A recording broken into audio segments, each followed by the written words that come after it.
삼귀의 일체의 복덕과 지혜를 갖추신 부처님께 귀의합니다. 일체의 청정한 가르침에 귀의합니다. 일체 수행하는 모든 대중들께 귀의합니다.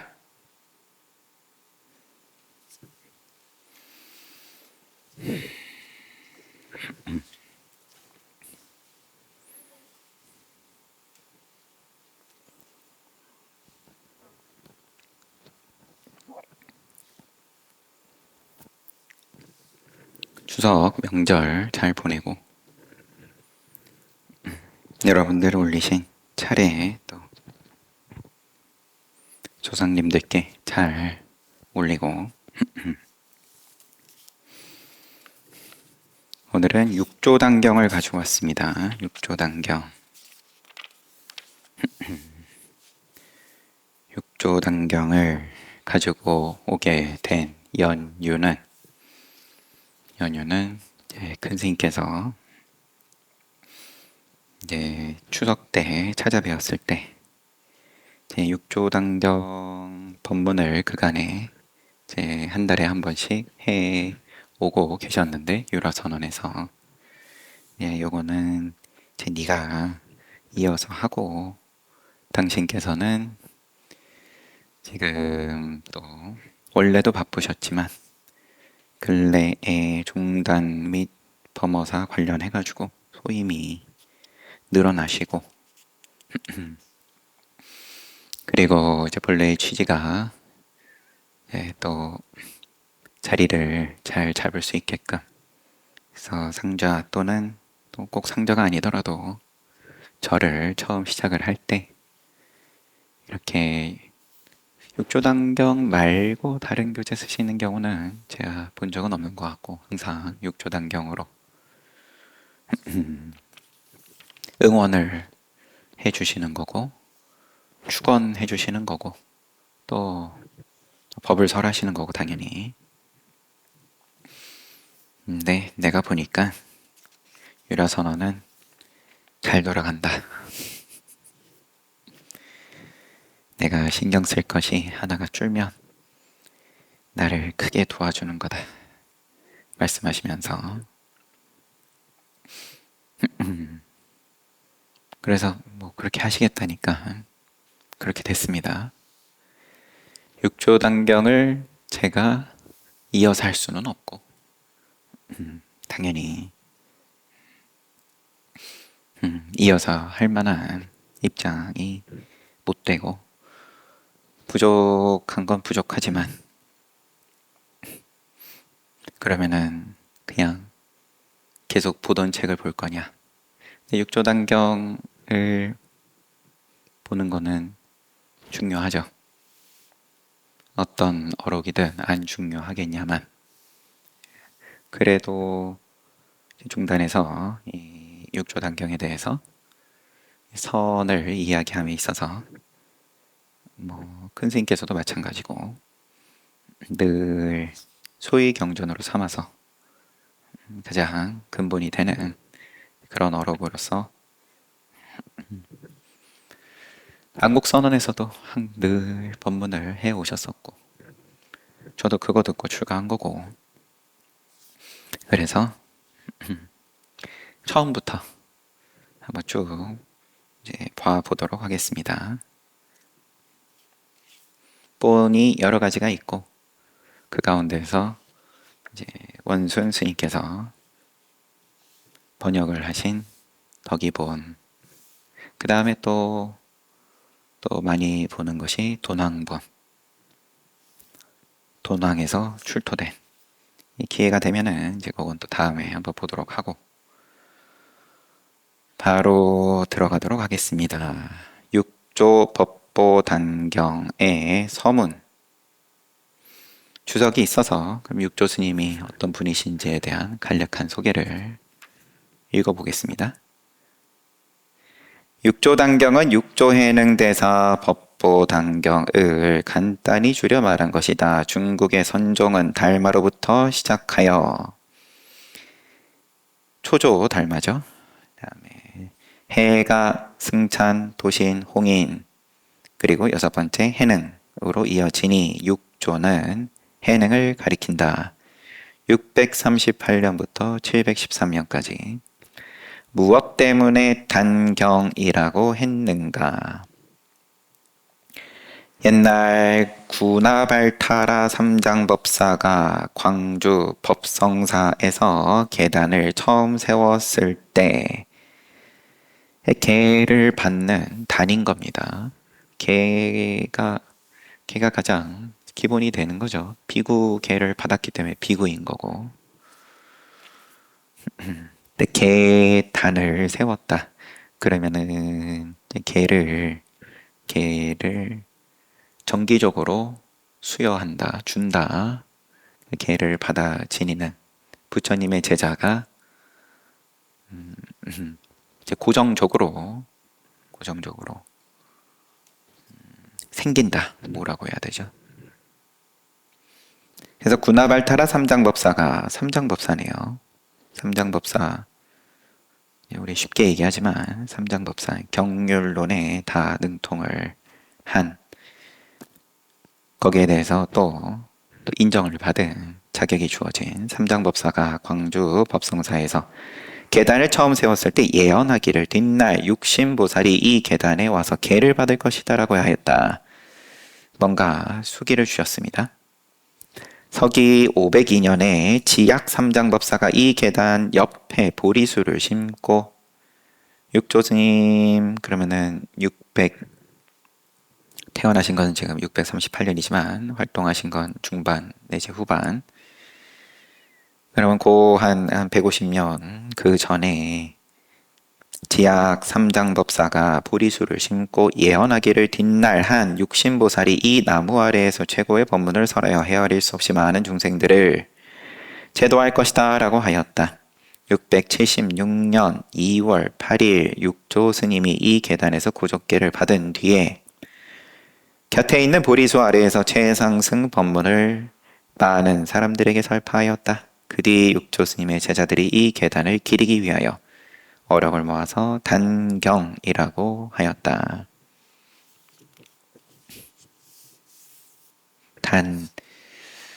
높여서 이제 경을 붙여 준 거고, 붙여 드린 거고, 꼭 부처님께서 설하신 것만 경을 붙인 거는 아니니까 우리 보고 있는 이제 초기 경전에서도 보면은 간간히 다른 제자들이 설한 것을 부처님께서 크게 긍정하시고 경의 리스트에 올라가는 그런 경우들을 좀 보아왔죠. 그러니까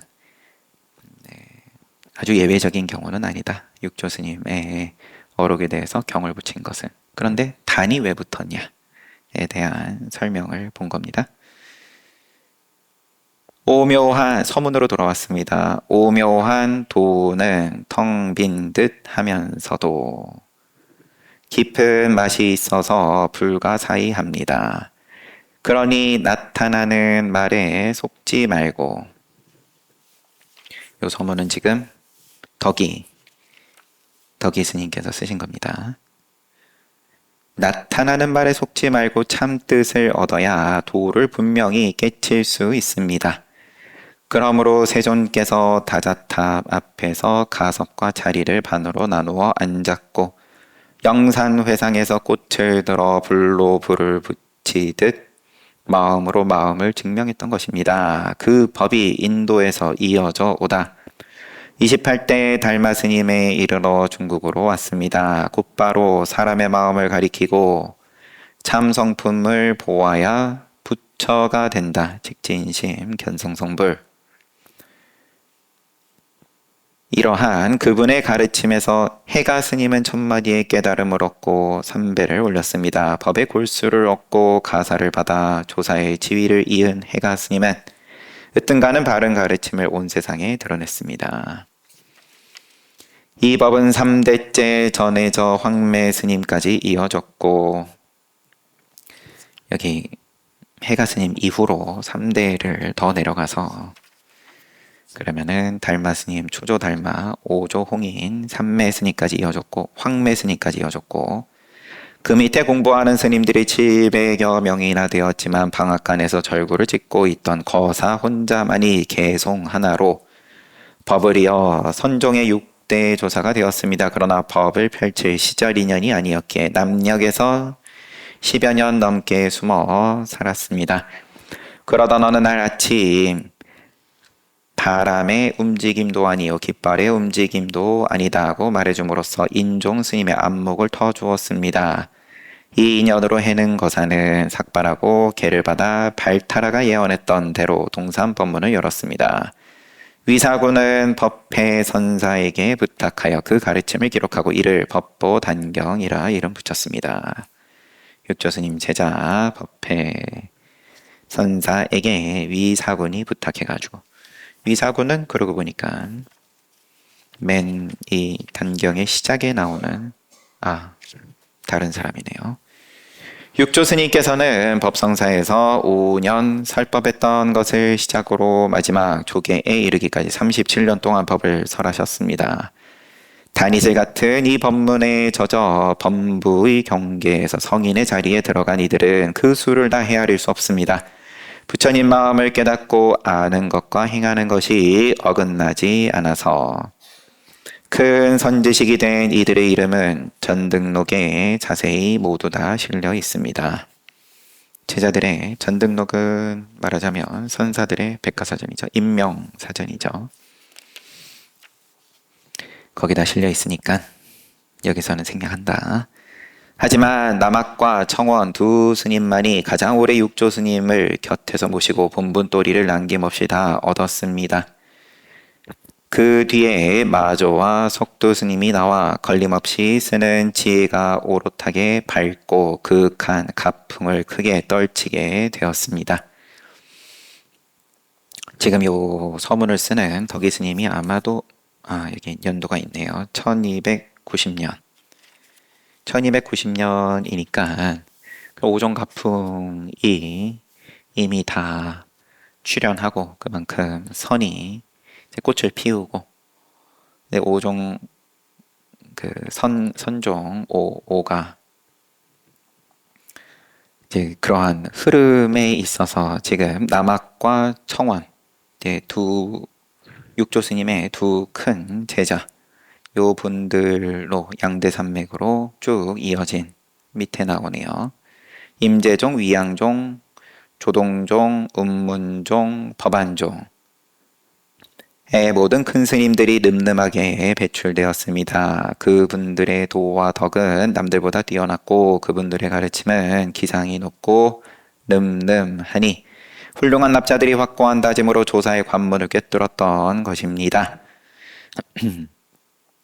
그래서 두 스님만이 가장 오래 육조 스님을 곁에서 모시고 남학과 청원 이렇게 표현은 되어 있지만 이제 두 분이 당연히 크게 이제 깨닫고 또 큰 제자들을 두고 그 덕분에 선이 크게 흥하고 명맥이 지금까지 이어져 온 것은 사실이지만 당장에 이 단경에 소개되는 다른 제자들도 평생 옆에서 모셨다.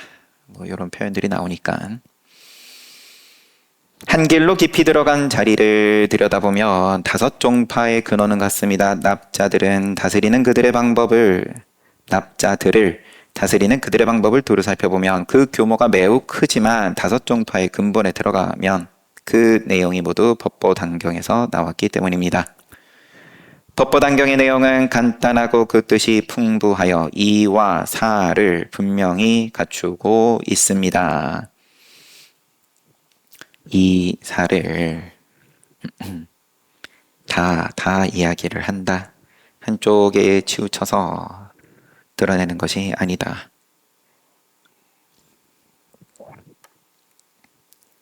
모든 부처님의 법문을 다 갖추었기에 하나하나의 법문 속에 헤아릴 수 없이 오묘한 이치가 다 들어있습니다. 모든 부처님의 오묘한 이치를 다 드러내니 미륵보살의 누각 아니요 보현보살의 털구멍 속입니다. 이 내용에 잘 들어간 사람은 선제동자와 똑같아져 한 생각에 오롯해진 공덕이 보현보살과 같아지고 모든 부처님의 공덕과 같아지는 것입니다. 안타깝게도 그런 단경이 뒷사람들의 많은 손질로 이제 역사의 시간의 흐름에 따라서 많이 조금씩 변형되었다. 육조 스님의 온전한 뜻을 볼 수 없게 되었습니다. 제가 어렸을 때 덕이 고본을 본 뒤에 30해 동안 두루 진본을 찾아다녔습니다. 그러다 최근 통상인이 단경의 온전한 글을 찾아낸 것을 오중에 효효하면서 간행하게 되니 돛 닦는 모든 사람들이 똑같이 이 법의 이익을 받아쓰게 되었습니다. 이 인연으로 바라는 것이 있다면 이 책을 펼치는 사람들이 바로 원각의 큰 바다에 들어가 부처님과 조사 스님들의 지혜를 끝없이 이어가는 것뿐 이것으로 저의 바람은 다 이루어지는 것입니다. 1290년 경인 중춘 음력 2월 부처님의 제자 덕이가 이 글을 씁니다. 그러하고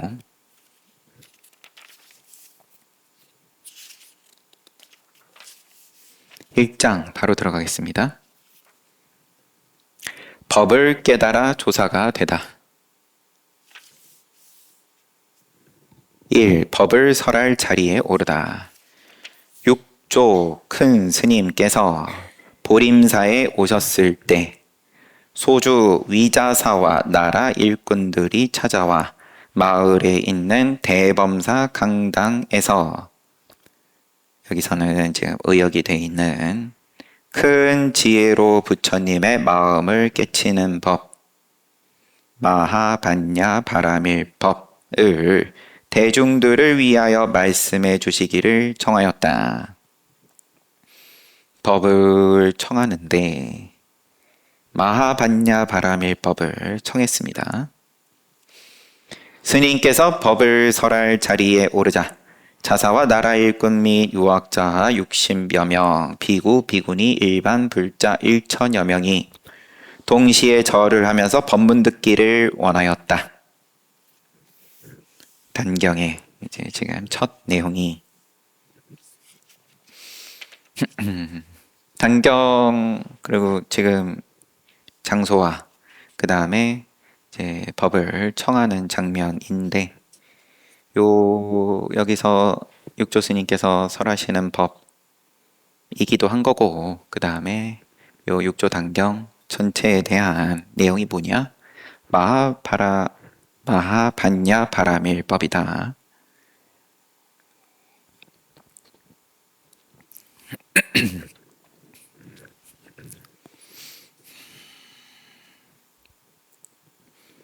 뭘 말씀을 하셨어도 다 마하반야 바라밀법이다. 제자 얘기도 나오고 도망 다니는 이야기도 나오고 다 마하반야 바라밀법이다. 2번, 이제 한자본에는 제목은 따로 없는데 이제 일부러 제목을 요약해서 달아 놓으신 거겠죠.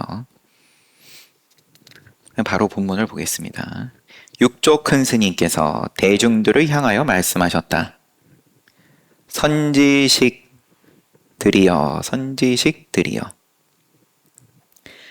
마음을 깨끗이 하여 염 마하반야 바라밀, 일성이신 겁니다. 법상에 올라가셔가지고 육조 스님께서, 그러면은 단어 3개 이야기하신 게 전부인데 선지식 하고 부르시고, 그 다음에 마음을 청정하게 해라. 이거는 이제 한자로도 그래요. 깨끗할 정자 써가지고 청정하게 해라. 그리고 마하반야 바라밀 염해라. 그리고 양구하시는데, 그럼 잠시 조용히 계시는 겁니다. 법을 듣는 상대방이 선지식이라고 칭하신 거고 다른 뭐 어록이라든지 어디에서도 이런 표현들은 없으니까 법을 설하는 입장이 선지식인데 대중들에게 선지식이라고 부르시고 그 다음에 우선 마음을 깨끗이 하고 그 다음에 마하 반야 바라밀을 염해라. 지금 한글로 번역해 놓으신 것은 큰 지혜로 부처님의 마음을 깨치는 법. 그 다음에 또 마하 반야 바라밀 또 써주셨어요. 그래도 을 생각하라. 염을 어떻게 볼 거냐에 대해서는 이제 그렇게 간단한 문제는 아닐 수 있죠. 우리는 그래도 그간에 쭉 보아온 것이 있으니까 띠가니까요 보면서 사념처경도 봤었고 사띠를 함에 있어서 정념 팔정도에서 그러면 정념과 그러면 뭐 저기 이제 보고 있는 정선 니까야에서의 한국어 번역으로는 주의 집중을 하고 알아차림을 지킨다. 알아차림을 지키고 주의 집중을 한다. 뭐 이렇게 표현이 되어 있는 염하라. 마하 반야 바라미를 염하라. 그러면은 통찰해라. 또 이렇게도 이제 표현이 된 것을 그간에 보아왔고 그 다음에 뭐 원래 단어로서는 그렇게 치면 산자 냐띠 하지 말고 아비자 나띠 해라. 개념으로 인식하지 말고 그러면은 경험적, 체험적으로 인식해라. 표현을 하자니까 이렇게 말씀을 했는데 근본 법문이다. 첫 번째 나왔던 경우로서 마치마니까야에서 부처님께서 내 가르침에 내 모든 가르침의 근본이 되는 걸 알고 싶냐? 예, 알고 싶습니다. 그러고 하신 말씀이 개념적으로 인식하지 말고 체험적으로 인식해라. 그게 뭡니까? 그게 뭡니까? 이제 거기서 바로 알면 그럼 이제 책 덮으면 되는 거고 여기서도 육조 스님께서 마하 반야 바라미를 염해라. 그리고 양구를 하셨죠.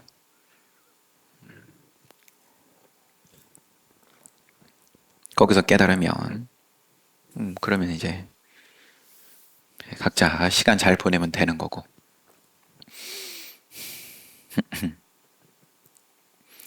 그리고 이어서 말씀하십니다. 양구를 하신 다음에 선지식들이여 보리자성은 이제 깨달음 자체인 자신의 성품은 이라고 되어 있는데 보리자성은 자기 성품은 본래 보리다. 본래 청정하니 본디 맑고 깨끗한 것이니 이 마음만 쓰면 용하면 그러면은 직료성불이다. 바로 부처다. 보리자성은 본래 청정이다. 이 마음 쓰면은 바로 부처다. 그 다음부터는 이제 당신께서 어떤 인연으로 공부를 만나게 되었고 또 공부하시게 되고 어떻게 이제 또 한동안 도망 다니시다가 또 그러한 가운데서 어떤 인연 만나가지고 또 그때그때 가르침을 주고 깨닫게 해줄 인연들을 깨닫게 하시고 그러다가 서문에 나왔던 것처럼 이제 세상에 드러내시게 된 인연들이 쭉 이어지는데 그러면 우리 반야는 그럼 통찰지다. 통찰지에 대해서 마하 크다도 붙여준 거고 왜 크냐? 모양이 없기 때문에 크다. 모양을 붙이지 않고 인식한다. 개념으로 인식하는 게 아니다. 개념으로 인식 안 했을 때는 그럼 어떻게 인식하는 거냐? 모양으로 인식하는 게 아니다. 생각으로 인식하는 게 아니다. 색수상행식 붙이지 않고 하지만 근이 있으니까 눈 달렸고 코 달렸고 귀 달렸고 다 작용을 얼마든지 한다. 여기 표현대로 쓴다. 얼마든지 쓴다. 그러면 부처다. 본래 맑고 깨끗한 본래 청정한 보리 자성을 쓰는 것이 부처다. 개념을 갖다 붙이면 그거는 그러면은 보리자성을 쓰는 게 아니다는 거고, 다른 말로 하면 어떻게 그런데 이 보리자성을 맛보고 또 신나게 작용하게끔 누구나가 바라마지 않는 건데 내가 늘 주춤주춤 하면서 이게 맞냐 저게 맞냐 이게 더 이익이냐 지나고 봐서 아닌 것 같으면 또 후회하고 학대하고 아니면은 또 남을 탓하고 여기에서 벗어난 보리자성 본래 청정이다. 이 마음 쓰면 부처다. 이어집니다. 선지식들이여 내 삶의 흔적과 법을 얻게 된 사연을 들어보아라. 나의 아버님은 봉관이 범양 낙향하여 영남의 신주 백성이 되었다. 내가 불행하여 아버님은 일찍 돌아가시고 늙으신 어머님만 홀로 남았다. 뒷날 남해로 이사간 나는 시장에다 뗄나무를 팔아 아주 어렵게 살고 있었다.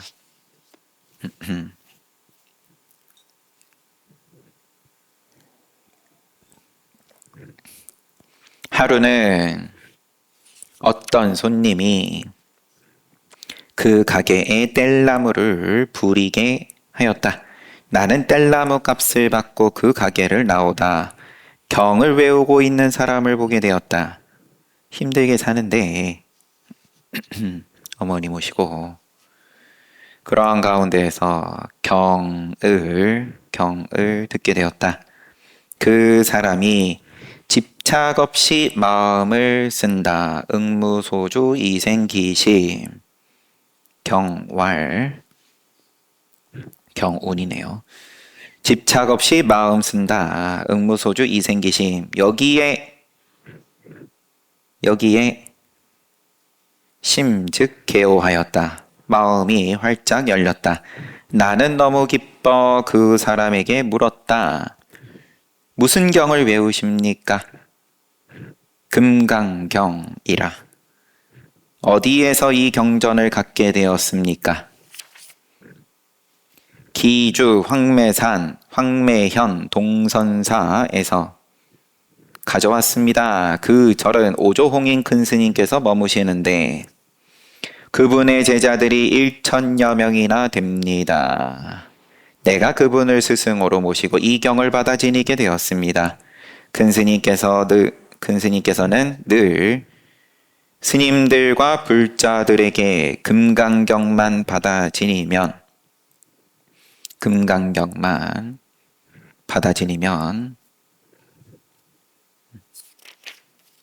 스스로 참 성품을 바로 보고 부처가 된다. 견성한다. 즉 자견성 직료 성불 스스로 자기 성품 보고 바로 부처 된다. 그래가지고 내가 이 말을 듣고 좋아하자 선생의 인연이었던지 그분은 연량을 주며 나에게 늙으신 어머님의 옷과 양식을 충분히 마련해 드리라고 하고 황매연 오조 스님을 찾아뵙게 하였다. 나는 어머님이 편안하게 지낼 수 있도록 모든 것을 준비해 드리고 그곳을 떠나 30일이 채 되기 전에 황매연에 도착하여 오조 큰 스님께 예배를 올렸다.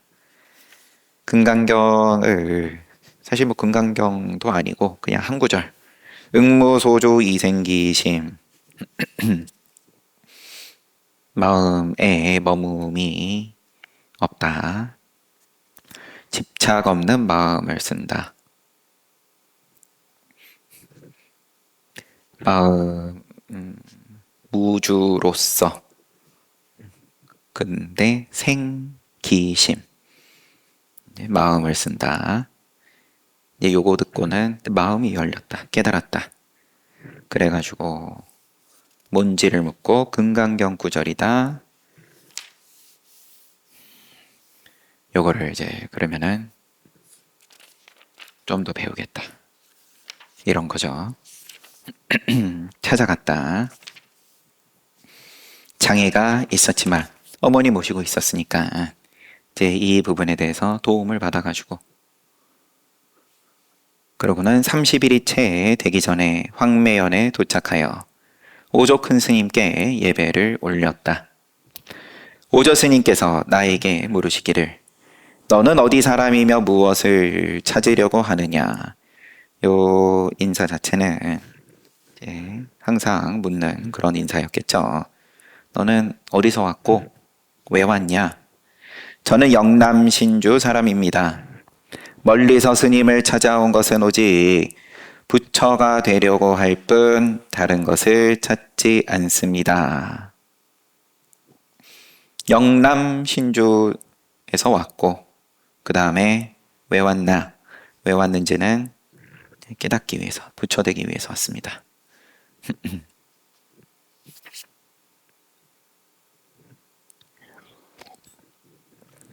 부처를 짓는 것을 구할 뿐이다. 오직이다. 너는 하찮은 영남 사람인데 어떻게 부처가 된단 말이냐?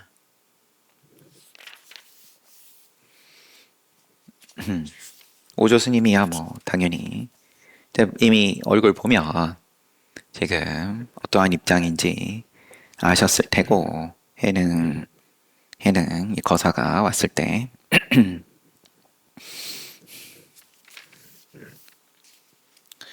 사람에게는 남과 북이 있더라도 부처의 성품에는 불성에는 본래 남과 북이 없는 법입니다.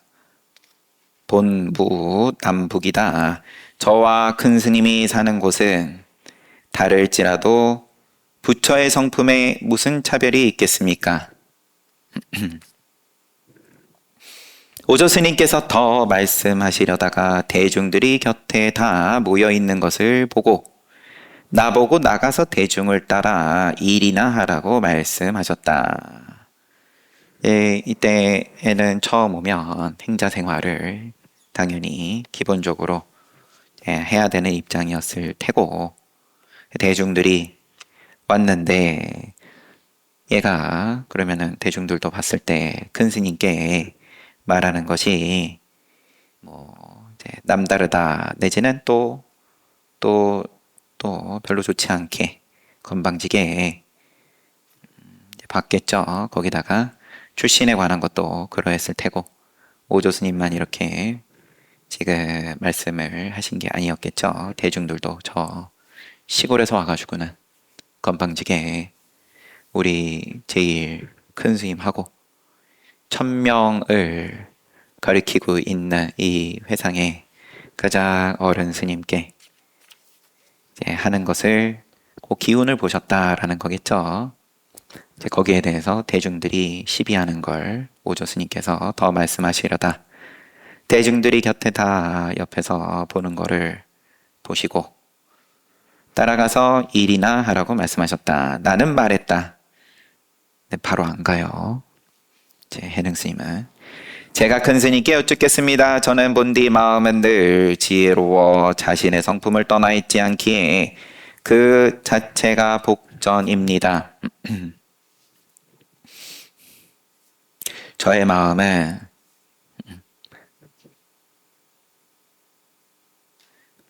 항상 지혜가 있다.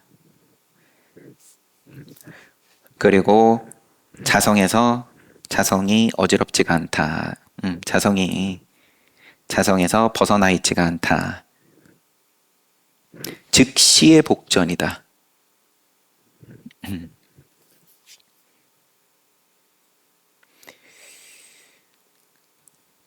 복을 지으라고 처음에 절에 가면은 곧바로 스님 시켜주는 게 아니라 너는 우선 그러면 허드렛 일을 하면서 복을 지어라. 보통은 이제 공양간에서 일하는 거죠. 대중들 밥 해가지고 먹이고 하면서 다른 사람 먹여주는 그런 복을 지어라. 그러면서 보내니까 저는 이미 복전입니다. 저의 마음은 통째로가 지혜이고 또 복전입니다. 저는 이미 손가락 하나 까딱하고 숨 한 번 쉬고 요게 다 복 짓는 일인데 저의 경계는 따로 복 짓는 일 따로 있고 저쪽에 대중 따라 가가지고 방앗간 가가지고 일하라고 하시는 거니까 그거는 복 짓는 일이고 그거 안 하면은 복 안 짓는 거고 이러한 경계에서 벗어난 거를 지금 드러내는 거죠.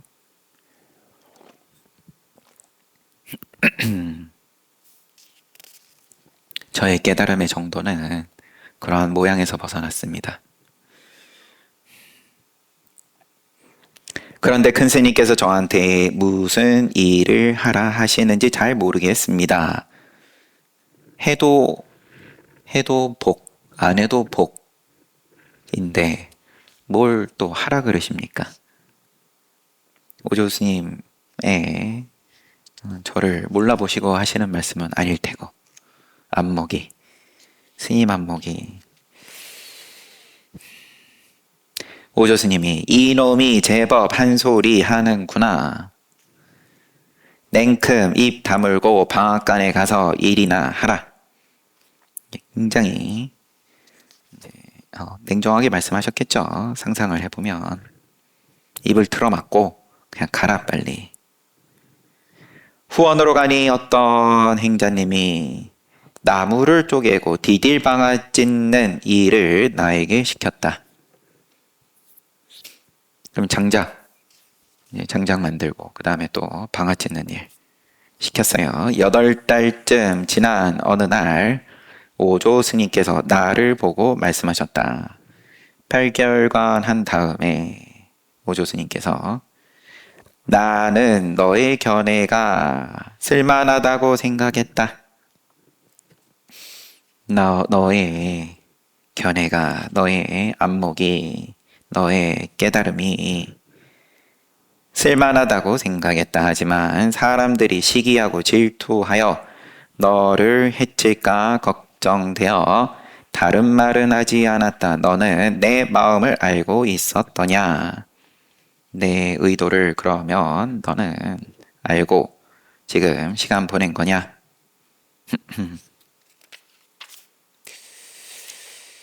이게 이제 도남보는 이제 요 내용이 조금 이렇게까지 이제 드라마틱하게 묘사가 돼 있지는 않을 겁니다. 지금 또 기억이 그래가지고 해능 스님이 행자가 저는 스님의 뜻을 알고 있었습니다. 그렇기에 감히 스님 앞에 나아갈 생각을 하지 않고 다른 사람들이 눈치를 못 채게 했습니다. 오조 스님께서 하루는 모든 제자를 불러 말씀하셨다. 그 장면을 이렇게 넘어갔습니다. 8개월쯤 지나가지고 아무래도 찾아간 거겠죠. 오조 스님께서. 아니면 뭐 지나가다 만났든 나를 보고 말씀하셨다. 아, 나는 너가 모르면서 건방스럽게 흉내내는 소리를 하는 걸로 본 게 아니었다. 너의 견해에 대해서 내가 인정했다. 하지만 이렇게 방앗간에서 행자 생활 보내는 것이 상황상 맞는 것이었기 때문에 내가 보낸 건데 너는 거기에 대해서 아니야.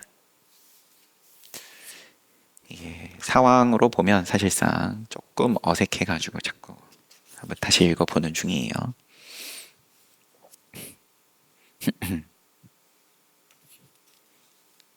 이미 서로 알아봤고 서로 물론 뒤에 금강경을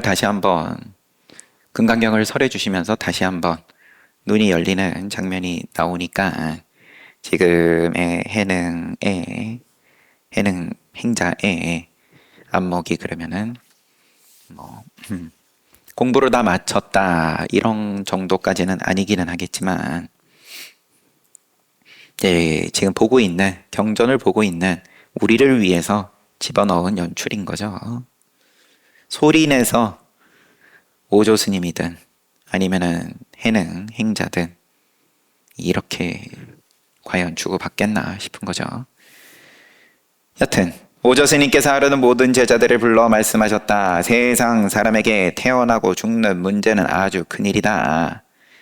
세상 사람에게, 모든 사람에게 생사 일은 큰 거고 근본 문제인 거고 피할 수 없는 거고 이 괴로움 해결하기 위해서 애초에 부처님께서도 그러면 출가하셨고 그리고 또 거기에 대해서 깨달음을 얻으시고 법을 설하신 거고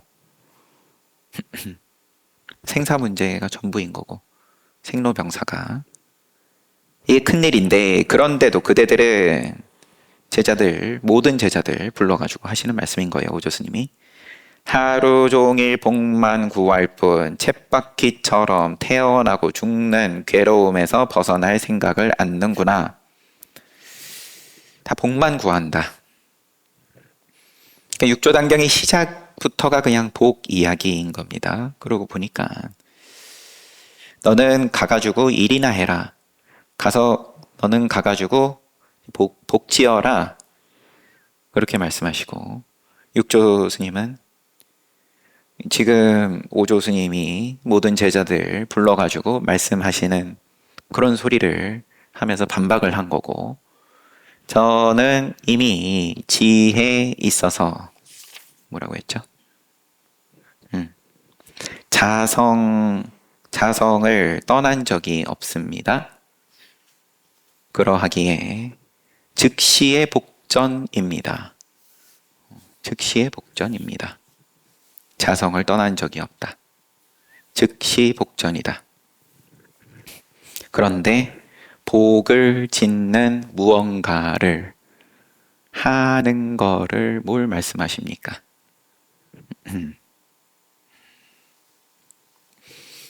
그랬다가 이제 혼나고 가가지고 8개월 동안 모양을 쓴 건데 이제 오조 스님께서 제자들한테 너네들은 복만 구한다. 태어나고 죽는 괴로움에서 벗어날 생각을 않는다. 복을 구하는 것은 당연히 죽음을 피할 수는 없으니까 물론 좀 더 편안하게 살다가 어차피 피할 수 없는 거라 치면 이제 그런 거지만 태어나고 죽는 괴로움에서 벗어날 생각을 않는구나. 자신의 참 성품을 알지 못한다면 자성을 거기에 대해서 미하면 어디에서 복을 구할 수 있겠는가? 그 복을 못 구한다. 복을 구하는데 손에 안 들어온다. 깨닫지 못하면 자성을 요달하지 못하면 그대들은 돌아가라 저마다 갖고 있는 지혜를 보고 자기가 가지고 있는 지혜를 보고 본디 마음에 있는 반야의 성품을 찾아 본래 갖추어진 반야를 그 성품을 찾아가지고 개송을 지어 나에게 오라. 큰 뜻을 알고 개송을 지었다면 반야의 성품의 개송을 지었으면 나의 법을 전하여 6대의 조사로 삼겠다. 5조 홍인이시니까 6조 6대의 조사로 삼겠다. 어서 서둘러 지체하지 말라. 경계를 헤아리고 있다면 옳지 않다. 사량하고 있으면 안 된다. 따지고 있으면, 계산기를 굴리고 있으면 옳지 않다. 자신의 참 성품을 본 사람은 그 자리에서 알 것이다. 내가 아나 모르나? 내가 그럼 요거는 깨달은 것 같기도 하고 아닌 것 같기도 하고 긴가민가. 옳지 않다. 됐어. 그런 거 가지고 들고 오지 마. 그 자리에서 안다. 참 성품을 봤으면 그 자리에서 안다. 그 자리에서 알고 그걸로 뭐 그러면은 똑바로 안 거냐 아니냐 이제 그걸로 뭐 따지고 말고 하는 거지. 헤아리고 있으면 그러면 이미 아니야. 이와 같은 사람이라야 춤추는 칼날이 목에 들어와도 태연히 이 자리를 볼 수 있는 것이다. 경계에 경계 칼이 목에 들어올 정도의 그런 커다란 다급한 경계일지라도 거기에 편안하다, 흔들리지 않는다, 영향받지 않는다. 과로하고 나름의 그러면은 이 과로가 그럼 요거는 이제 덕이 스님이 추가하신 건지 있으니까 읽겠습니다. 옛 스님께서 춤추는 칼날이 목을 치려고 할 때라고 비유한 것은 어떤 이유도 묻지 않는다는 뜻이다. 이유가 붙지 않는다. 이유가 내지는 과정이 단계가 붙지 않는다. 모양이 붙지 않는다.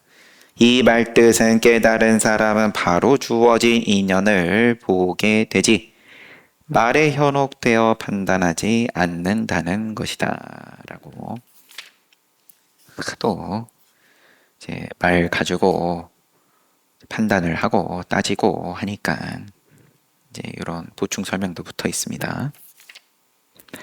대중들은 오조 스님의 말씀을 듣고 물러나와 서로 말했다. 우리들은 일부러 힘들여 개송 지을 것이 없다.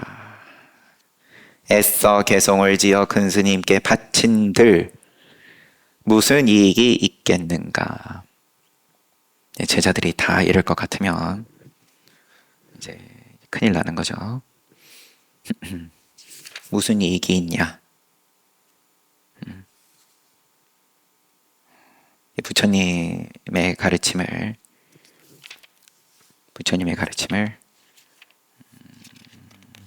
망가뜨리는 거죠. 이러면 깨달음이 무슨 이익이 있냐. 신수스님이 현재 교수사이시니 반드시 저분이 법을 얻는다. 부질없이 우리들이 개송을 지어봐야 힘만 들 뿐이다. 모든 사람들이 이런 말을 듣고 개송 지을 생각이 없어서 우리들이 뒷날 신수스님에게 기댈 것인데 어찌 번거롭게 개송을 짓겠는가 라고 말했다.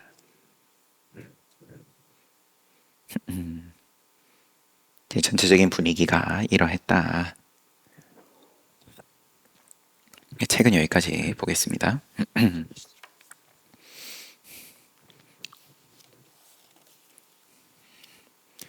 6조 단경이고 6조 스님 위주로 이제 또 표현이 된 거이기는 하지만 이런 분위기였든 아니면 분위기가 거꾸로 야, 우리 한번 열심히 해보자. 그래도 스승님께서 기회를 주셨는데 지금 6조의 자리를 이어받지 못하고 이런 문제 이전에 그래도 우리가 명색이 부처님 법을 배우는 제자들로서 이제 그러한 명분으로 보시를 받아서 여태 잘 먹고 있는데 그래도 뭔가 깨달음을 구하고 생사 문제에서 벗어나는 해결을 하는 부처님의 가르침을 조금이라도 맛봐야 되지 않겠냐. 이런 제자들이 다수였을 거라 믿습니다. 그런 가운데 늘 사람들이 모이면 이런 사람 저런 사람 있게 마련이니까 이제 이렇게 이야기하는 사람들도 당연히 또 있었을 테고,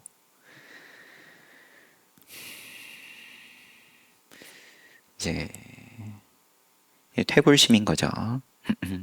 아, 이런 말을, 이런 생각을 하는 이제 제자들이었다 하더라도 처음에는 또 열심히 해봤지 않겠나 싶을 테고, 그런 가운데에서 좌절하고 시간 지나고 이제 그러다 보니까 정말 표현 그대로 그냥 연불이라도 열심히 하면서 복을 구하고, 그런데 오조 스님께서 대중들 모아가지고 하신 내용에는 이제 복도 못 구한다, 이제 명시를 하신 거니까 생사 문제 해결 안 되면, 깨달음을 얻지 못하면, 자기 성품을 얻지 못하면 너네들이 구하고자 하는 그 복도 못 구한다. 왜냐하면 모양이 있으면 본래 괴로움이다. 고진멸도, 고진멸도 괴로움이고, 고성제 뭐냐? 색수상행식이 통째로가 다 괴로움이다. 왜냐하면 뜻대로 안 되고 내가 원하는 대로 바꿀 수가 없고 변해가는 것을 그냥 눈 뜨고 볼 수밖에 없는 거고, 병들고 늙고 병들고 죽는 것을 피할 수가 없는데,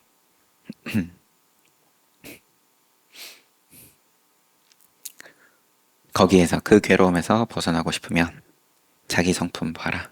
자성을 요달해라. 견성해라.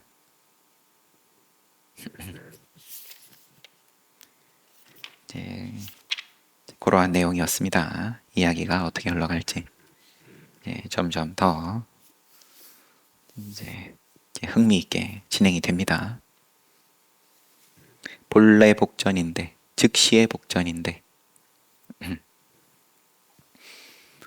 저기에 복이 있으니까 그럼 저기까지 어떻게 갈 거냐, 이제 여기에 대해서 늘 생각하고 고민하고 뭘 하면은 된다, 뭘 하면은 된다. 근데 아, 지금 이 자리가 그대로 복전이다 해도, 그러면 이 자리가 복전이니까 이 자리를 벗어나면 안 된다가 아니라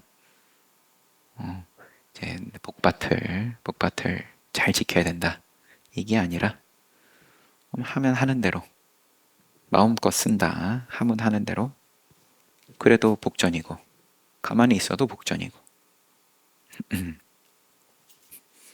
여기는 복이 아니고 저기가 복이고, 이러한 입장으로, 아니면은 어찌어찌 손에 들어왔다, 어떻게 지킬 거냐, 그러면 왕이 뺏으려고 들고 도둑이 뺏으려고 들고 물과 불이, 각종 재난이 뺏으려고 들고, 이제 그러한 가운데 또 지켜냈다, 어찌어찌. 그 다음에는 또 내가 원하지 않는 상속인이 상속을 받고, 이런 걸 또 어떻게 방어할 거냐, 뭐 늘 그 고민인데, 이제 그 시발점은 이쪽과 저쪽으로 나누어져 가지고, 하나는 복이고 하나는 안 복이고, 이제 요 분별이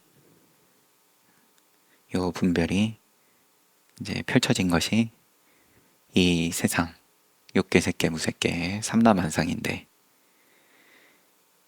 자기가 본래 지니고 있음을, 본래 지닌 본래 청정한 보리자성을 그러면은 요달해라. 이게 염, 마하, 반야, 바라밀이다. 이제 그러한 말씀이셨습니다. 그래서 앞으로 법회 때에는 육조 스님께서 보여주시는 본래 지니고 있는 우리의 자성에 대해서 같이 보아 나가도록 하겠습니다. 사홍선하고 마칠게요.